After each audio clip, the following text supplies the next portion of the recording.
Let's talk go about wood. আজকে আমরা চলুন উড নিয়ে কথা বলবো এবং আমরা কিছু শিখি এবং কিছু শেখার চেষ্টা করি। Would, WOULD, would. উড শব্দের অর্থটা আসলে বাংলা অর্থ কি? উড শব্দের বাংলা অর্থ হচ্ছে ভবিষ্যৎ পরিকল্পনা বা ভবিষ্যৎ কল্পনা, ইচ্ছা, অভ্যাস, ভদ্র অনুরোধ এই সব ক্ষেত্রে ব্যবহার হয়ে থাকে। অনেক সময় আমরা উডের ব্যবহারটা প্রকৃতভাবে করতে পারি না, এটা কিন্তু হয়।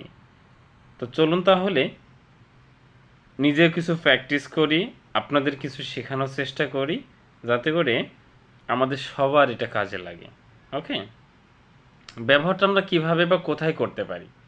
যেমন কল্পনা প্রস্তুত কথা বলার সময় এটা আমরা বলতে পারি। অতীতের কোনো অভ্যাস ছিল আমাদের, আমরা এটা ব্যবহার করতে পারি এই ক্ষেত্রে।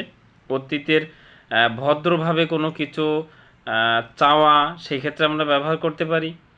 শর্তযুক্ত বাক্যের ক্ষেত্রেও এটা আমরা ব্যবহার করতে পারি। তাহলে চলুন আমরা কিছু উদাহরণ দেখি। যেমন I'd go to the beach if I had time. I would go to the beach if I had time. সময় থাকলে আমি সমুদ্রে যেতাম। তারপর when I was young I would play outside every day. যখন আমি ইয়াং ছিলাম বা আমি ছোটোবেলায় প্রতিদিন বাইরে খেলতে যেতাম। তাহলে সেন্টেন্সটা কি? when I was young I would play outside every day.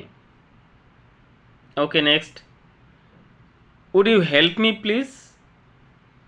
আপনি কি আমাকে সাহায্য করবেন দয়া করে? এটা খুব সুন্দর একটা ভদ্র বাক্য, আমরা এটা সব সময়ের জন্য ইউজ করতে পারি। Would you help me please? Would you help me please? আপনি কি আমাকে সাহায্য করবেন দয়া করে? Next, I would never do such a thing. আমি কখনো এমন কিছু করতাম না। এটা একটা অভ্যাস ক্ষেত্রে ব্যবহার হয়েছে। যদি মনে করেন আপনি কাউকে একটা স্পিচ দিচ্ছেন, কাউকে একটা বিষয় নিয়ে কথা বলছেন, তো সেই ক্ষেত্রে সে যদি এই প্রসঙ্গ নিয়ে এরকমভাবে কথা বলে যে না আপনি এটা গেসটা করতেন, তখন আপনি এই রিপিটটা দিতে পারেন যে no, I would never do such a thing. আমি এই কাজটা কখনোই করতাম না। ওকে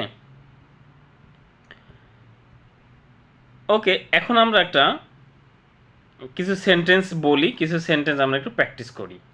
যেমন would, I would go there if I had time. I would go there if I had time. I would never forget my best friend. I would never forget my best friend. I would like a cup of coffee, please. I would like a cup of coffee, please.